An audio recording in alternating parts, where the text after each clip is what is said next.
কোৰ্টে যিটো মানে এটা ৰায়দান দিছে, প্ৰথম পৰ্যায়ৰ ৰায়দানটো তাত কোৱা হৈছে যে জুবিন গাৰ্গৰ শৰীৰত অত্যাধিক এলকহল পোৱা গৈছে আৰু তেওঁ পানীত ডুবিয়ে তেওঁৰ মৃত্যু হৈছে।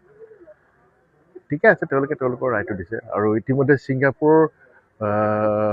ছিংগাপুৰ পুলিচে এটা কেছ ছাবমিট কৰিছে আৰু সেই কেছটো যিমানখিনি গম পাওঁ সেই সংক্ৰান্তত তেওঁলোকে ঘৰুৱা মানে জুবিন গাৰ্গৰ পত্নী গৰিমা গাৰ্গৰ লগত বহুতবাৰ কথা পাতিছে ছিংগাপুৰ পুলিচে। গৰিমা গাৰ্গৰ যিখিনি ক'ব লগা আছিল কৈছে, সেইটো হিচাপে তেওঁলোকে যোগাযোগ চলি আছে। আৰু ইতিমধ্যে সেই ৰায়দানত গৰিমা গাৰ্গৰ জুবিন গাৰ্গৰ খুৰাক মনোজ বৰঠাকুৰদেৱ আৰু আমাৰ ৰাহুল কুতুব শৰ্মা উপস্থিত আছিল। তেওঁলোকে উপস্থিত থাকি গোটেইখিনি গম পাইছে আৰু তেওঁলোকৰ কিবা ক'বলগীয়া আছিল কৈছে। এতিয়া ঠিকে আছে, তেওঁলোকে ছিংগাপুৰ কোৰ্টে সেইটো ৰায়দান দিছে, কিন্তু সেই ৰায়দানটো মই ভাবোঁ যে বহুত সহায় কৰিব আমাক। এজন অসুস্থ মানুহক তেওঁ 400 গুণ অধিক তেওঁ শৰীৰত এলকহল পোৱা গৈছে বুলি কৈছে। ইমান কম সময়ত তেওঁ সিমানখিনি এলকহল সেৱন কাৰ লগত কৰিলে? তেওঁক নিশ্চয় কোনোবাই যোগাৰ ধৰিব লাগিব, সেইখিনি কোনে ধৰিছিলে?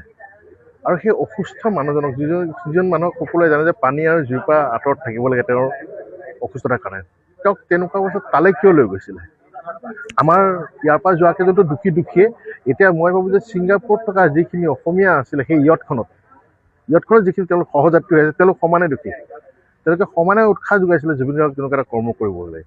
গতিকে মই অনুৰোধ জনাম আমাৰ অসম চৰকাৰক বা আমাৰ প্ৰশাসনসকলকে যে সেই ইয়টত থকা সেই যাত্ৰীসকলক ইয়ালৈ আনিব লাগে।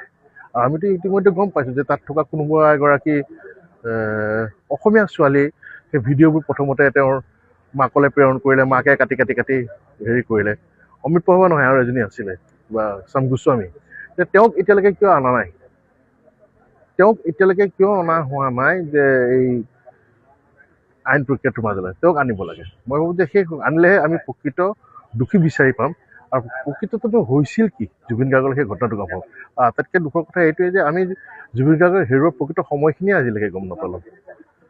গতিকে মই ভাবোঁ যে এই ক্ষেত্ৰত সম্পূৰ্ণ সঠিকভাৱে এটা কথা এটা সময় ন্যায়পালিকাই চাব লাগে আৰু উচিত ন্যায় হ'ব লাগে।